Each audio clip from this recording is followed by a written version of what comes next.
Assalamualaikum warahmatullahi wabarakatuh. Hello everyone, I hope you are doing well. In this video, I'm going to explain about approaches to research from Judith Bell book Doing Your Research Project, especially chapter 1. First of all, it is important to understand the research can be conducted using different approaches. There is no single best approach because everything depends on the purpose of the study, the content, and the type of data that is needed. Now, let me explain the main approaches.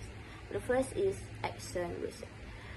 Action research is carried out by practitioners themselves to improve their own practice. For example, a teacher investigates their teaching method to make learning more effective. The process is cyclical, meaning it goes through planning, acting, evaluating, and then improving again. The second is case study.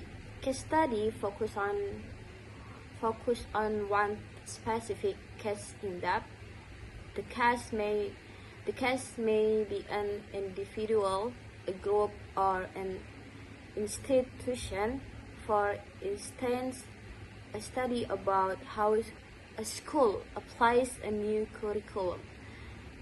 The evidence is detailed understanding, but the limitation is that it is not always generalizable. The third is survey. A survey collects information from a large number of respondents in order to describe a phenomenon. For example, a survey about student reading habit in university. This approach is useful for finding out what, where, and how, but it is harder to answer the question why.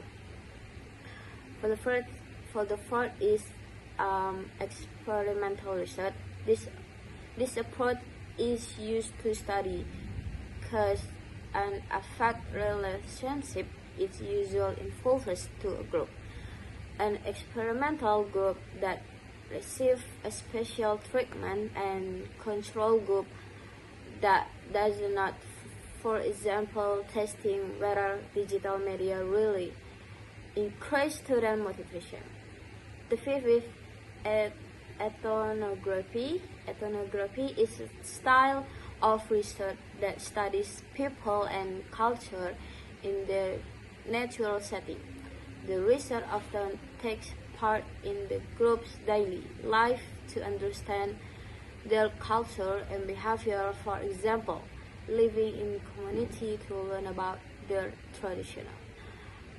The sixth is graded theory. Graded theory is about developing a theory directly from the data collected instead of starting with hypotheses, and researchers gather and analyze data continuously, and the theory emerges from the finding.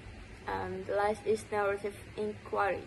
Narrative inquiry uses personal stories or life experience as the main source of data. It's aimed to understand human experience in a deeper way. For example, collecting life story of mature students who return to study at university. To conclude, there are 7 main approaches to research: action research, case study, survey, experimental research, ethnography, graded theory, and narrative inquiry.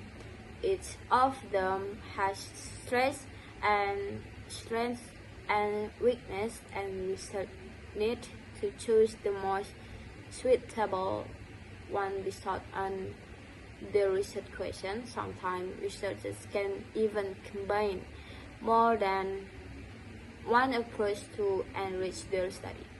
That's all for today. Explain about approach to research. I hope in this video help you understand the basic principle of research methodology. Assalamualaikum warahmatullahi wabarakatuh.